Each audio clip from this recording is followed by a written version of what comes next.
February 7th, 2018, Wednesday of the 5th week in Ordinary Time.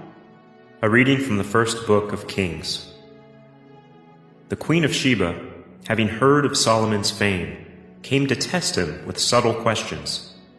She arrived in Jerusalem with a very numerous retinue, and with camels bearing spices, a large amount of gold, and precious stones.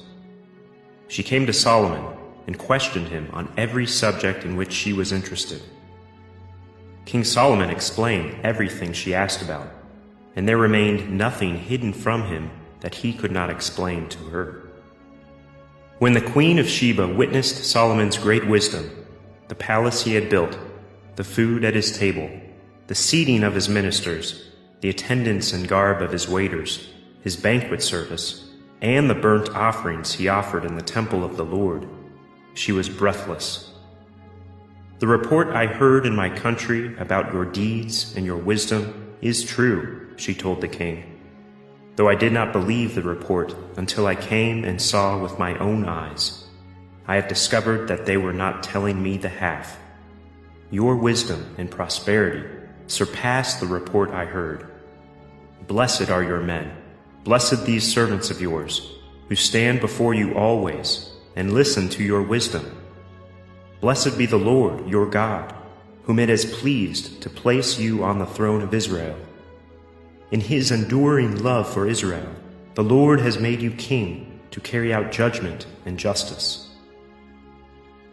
Then she gave the king 120 gold talents, a very large quantity of spices and precious stones.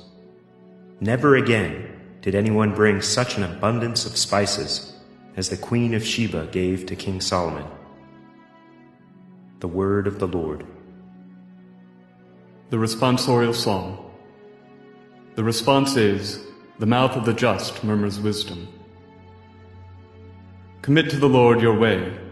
Trust in him, and he will act. He will make justice dawn for you like the light. Bright as the noonday shall be your vindication.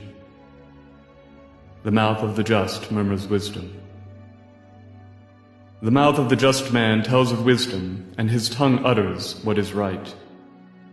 The law of his God is in his heart, and his steps do not falter. The mouth of the just murmurs wisdom. The salvation of the just is from the Lord. He is the refuge in time of distress, and the Lord helps them and delivers them. He delivers them from the wicked and saves them, because they take refuge in him. The mouth of the just murmurs wisdom. A reading from the Holy Gospel according to Mark. Jesus summoned the crowd again and said to them, "Hear me, all of you, and understand. Nothing that enters one from outside can defile that person, but the things that come out from within are what defile." When he got home away from the crowd, his disciples questioned him about the parable.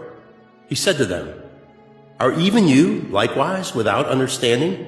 Do you not realize that everything that goes into a person from outside cannot defile, since it enters not the heart but the stomach, and passes out into the latrine?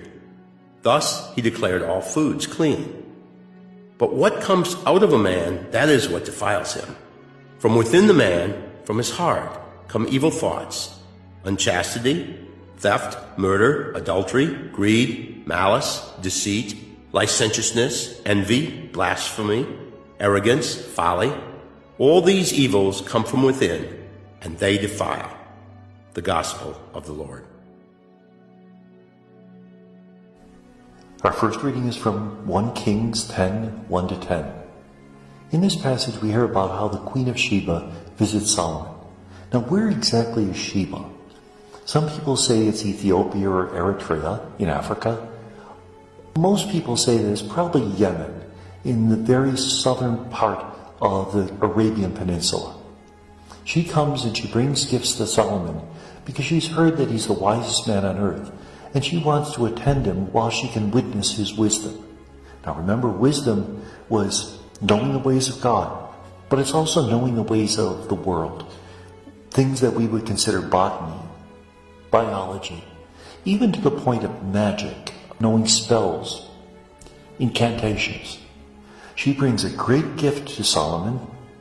And that was expected, that when kings and queens would visit one another, they would bring a great gift. And usually the hosting king or queen would give a great gift in return. They had to show extravagant hospitality.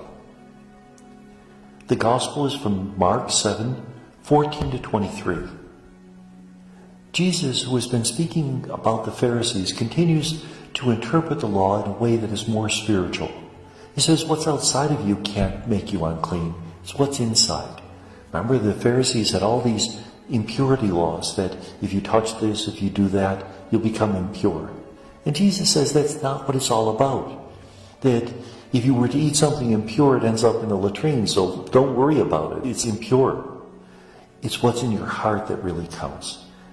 If in your heart you have evil thoughts, unchastity, theft, murder, adultery, greed, malice, deceit, licentiousness, blasphemy, arrogance, folly, if we have vices that are rooted in our hearts, then our lives will be filled with vice.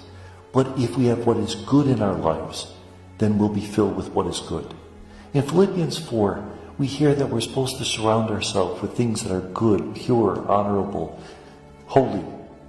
If we fill our life with good things, if we fill our hearts and eyes and our spirit with good things, then we'll be able to live a good life. If we don't, then we'll end up living lives that are impure to the core. And may God bless us.